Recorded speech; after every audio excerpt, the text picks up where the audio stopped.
Brick, New Jersey, was a quiet town where life followed a predictable rhythm. Among its streets, Brittney Gregory, the youngest of 5 siblings, was known for her warmth and ambition. But one evening in July 2004, a routine Sunday would unravel into a haunting mystery. What could make a promising young girl vanish without a trace? How does a family cope with the sudden, unexplained absence of someone they love? These questions would come to torment her family as the hours turned into an unending nightmare.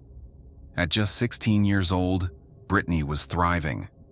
Bright and kind-hearted, she dreamed of becoming a forensic technician, a career inspired by her fascination with solving mysteries. If you're fascinated by unraveling the darkest mysteries and exploring gripping true crime stories, don't forget to like this video, subscribe to our channel, and become part of our investigative community. Let's dive into the case. Living with her father, Joe Dunn, her sister Brianna, and her father's partner, Lori Peterson, her life seemed stable and full of promise. She had been dating John Fitzgerald for nearly 2 years, and their relationship was warmly accepted by her family. On Sunday, July 11, 2004, while her mother and Brianna were in South Toms River visiting her older brother, Brittney remained at home, a secluded house bordering a wooded area. Around 8:40 p.m., she called her mother, her voice tinged with urgency, asking for a ride to see John. Unable to leave, her mother suggested Brianna pick her up an hour later. Brittney agreed, but when Brianna tried calling her back 50 minutes later, there was no answer. It got worse in the morning of the following day. Brittney's room was untouched. Her phone and belongings were still there. It was unlike her to leave without informing anyone or taking her phone. Brianna immediately contacted John, but he denied seeing Brittney that evening, claiming their last conversation had been earlier that morning. Lori recalled coming home at 10 p.m. and finding the house empty. Overcome with fear, Brianna went to the police, only to have her concerns dismissed. Authorities suggested Brittney was likely with friends or needed time alone. But Brianna knew her sister would never leave without a word. The silence was deafening, and the wooded area surrounding their home now seemed to hold secrets that no one wanted to uncover. The search for Brittney Gregory intensified as investigators meticulously combed through every detail of her life. The first priority was her father's house, the last place she was seen. Inside, her belongings remained untouched.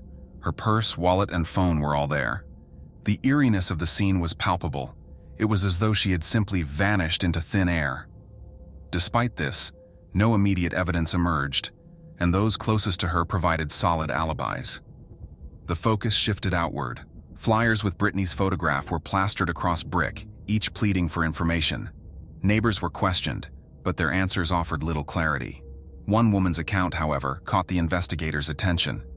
She recalled seeing Brittney late at night, 2 days before her disappearance, walking alone.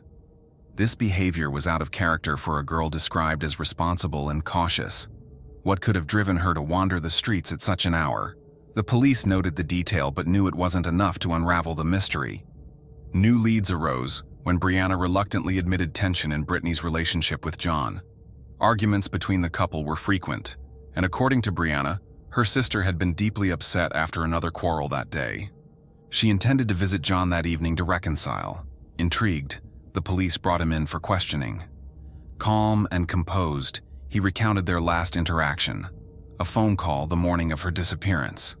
His alibi placed him at the beach with friends, far from Brittney's planned visit. The breakup, however, became a focal point. John revealed that he had ended their relationship days before, citing Brittney's involvement with another man at a party. She had struggled to accept his decision, particularly after learning of his new girlfriend. As evidence, he handed over a letter Brittney had written him the day before she vanished. In it, she apologized, expressed regret for her actions, and proposed maintaining a civil relationship. The sincerity of her words made the investigators pause. John's demeanor was cooperative, and no inconsistencies arose during questioning. Yet, one detail stood out: the forest trail behind Brittney's home, often used for their clandestine meetings. This revelation reframed the investigation. As the woods loomed in the distance, the search took on a darker, more foreboding tone. Friends and acquaintances painted a portrait of a teenager grappling with secrets. While her family saw her as a bright and driven young woman, Brittney had started exploring a social circle that included risky behaviors and individuals of questionable repute. This revelation shifted the focus of the investigation to those she had recently been seen associating with. One name that surfaced repeatedly was Anthony Geiger, a frequent visitor to Lori Peterson's massage parlor. Anthony, a man in his early 30s, had a reputation for being possessive and confrontational. His connection to Brittney wasn't immediately clear, but witnesses recalled his peculiar behavior toward her during social gatherings. At a family barbecue weeks prior, Brittney's sister, Bobby Jo, had noticed Anthony staring at Brittney with an unsettling intensity. When confronted, he brushed it off as mere friendliness. He owned a Chevrolet Avalanche, the same vehicle spotted near Brittney's home on the night she disappeared. The details matched the witness's description down to the unique wheel rims. Police brought Anthony in for questioning, but he maintained his innocence, insisting he was home that night with his girlfriend. His alibi checked out, but investigators couldn't ignore the strange coincidence that his truck had been identified so close to the scene. The wooded trail behind Brittney's house became the focal point of the search. Investigators combed through the dense forest, accompanied by cadaver dogs and volunteers.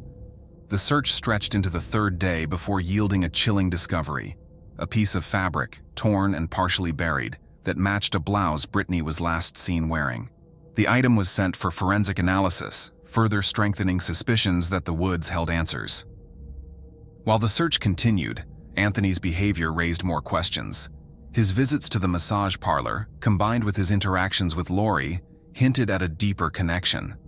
Neighbors reported hearing heated arguments between Lori and Anthony days before Brittney's disappearance. One neighbor claimed to have seen Anthony pacing near the edge of the woods late at night, carrying what appeared to be a shovel.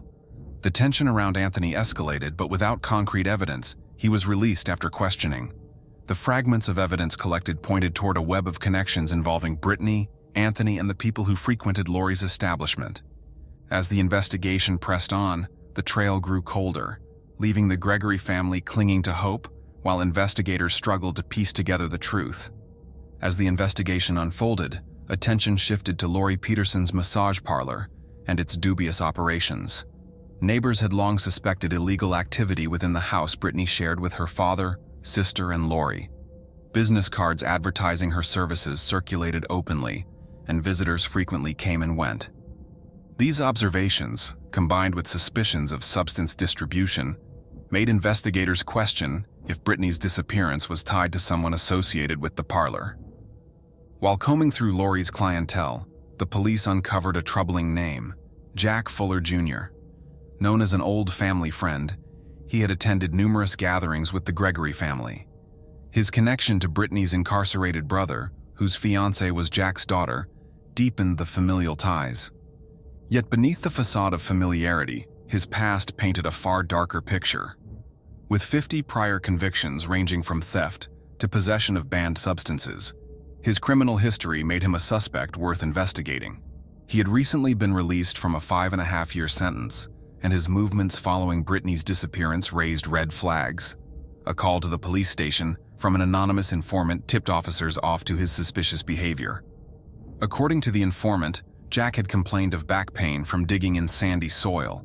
He allegedly boasted that his efforts had ensured nothing could be found, asking how deep one needed to bury something to keep animals from detecting it. The chilling specificity of his remarks prompted investigators to act swiftly. Officers arranged for the informant to meet Jack while wearing a wire. During their talk, Jack said some hazy things about hiding tracks, but his confidence was creepy. Though he later dismissed it as a joke, the implications were impossible to ignore. Armed with this information, authorities brought Jack in for questioning. Initially, he maintained his composure, denying any involvement with Brittney's disappearance. However, his demeanor shifted when confronted with his own recorded words. Investigators pressed him about the sandy soil and his vague comments, but Jack wouldn't give them any more information. Despite his silence, the police obtained a warrant to search his property and vehicle, hoping to uncover physical evidence that could link him to the case. Among Brittney's family, the news of Jack's arrest sparked disbelief.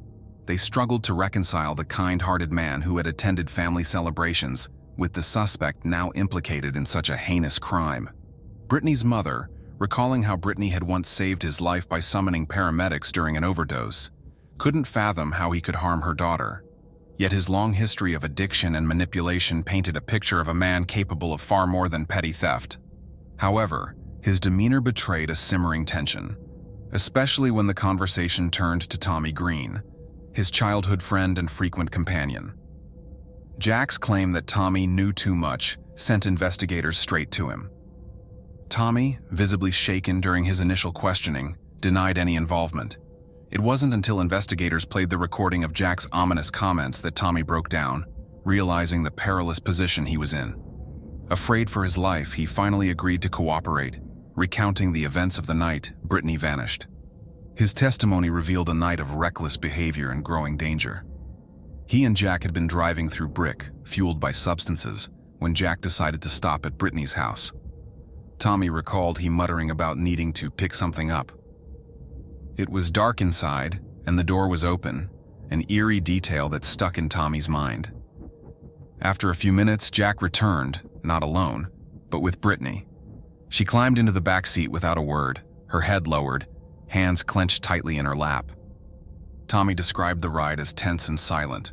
When he questioned Jack about Brittney's presence, Jack silenced him with a glare, warning him to mind his own business.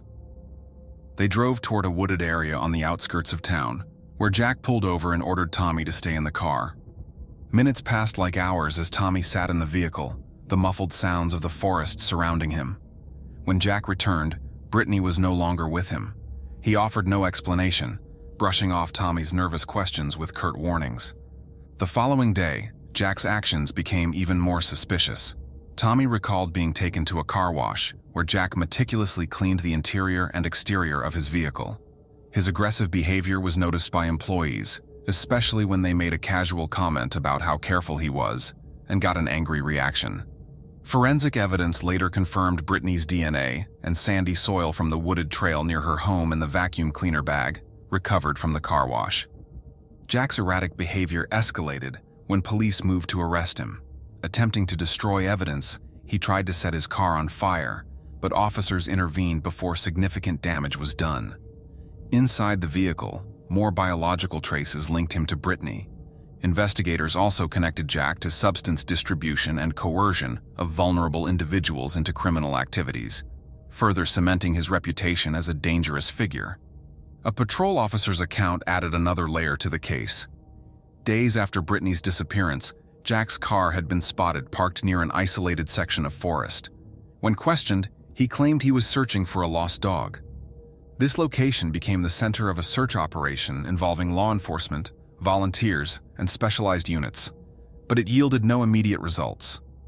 Detectives now had enough to charge Jack, but Brittney's fate remained shrouded in mystery.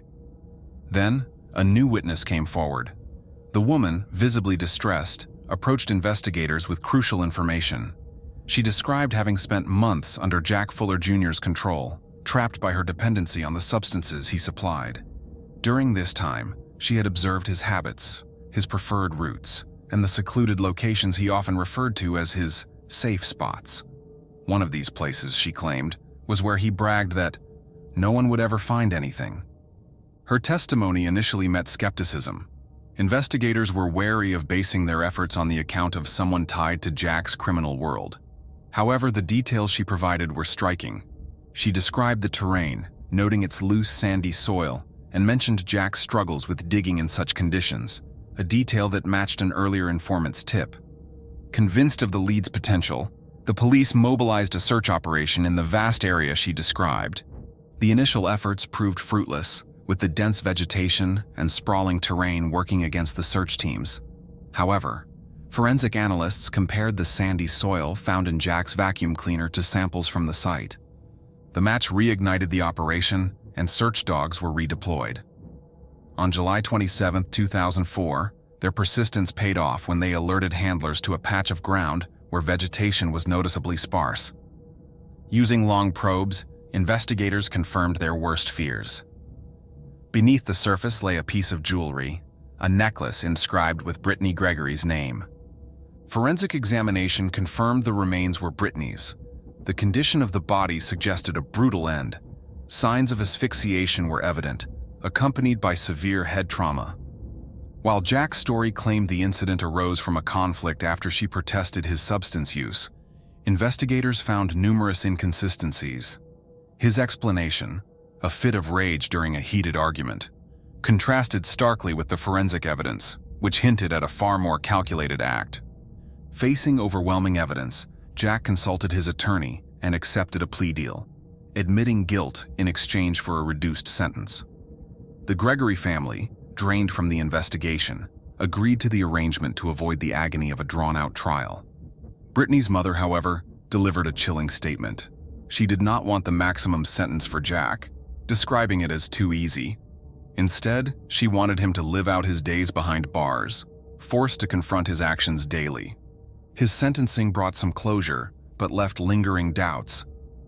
Investigators uncovered details suggesting alternative motives for Brittney's murder, connections to Lori Peterson's massage parlor, and its shadowy clientele that Jack frequently interacted with. While he received a 30-year sentence without parole, the case's unanswered questions continued to haunt both the Gregory family and the community of Brick, New Jersey.